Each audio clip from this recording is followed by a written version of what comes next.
from Shanghai to Cape Charles, Virginia.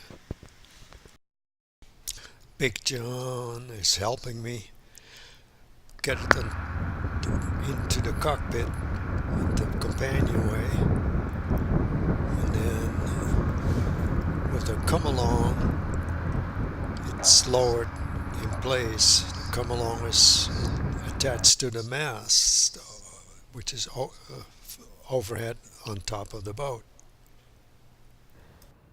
So this is the big moment. We're going to start the engine for the very first time.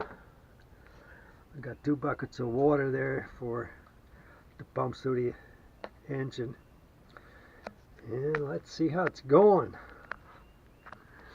Okay, we started.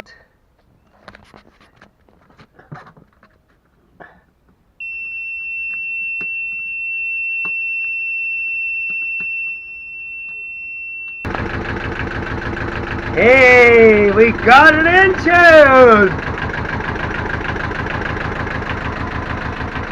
It sounds like sweet Fleetwood music!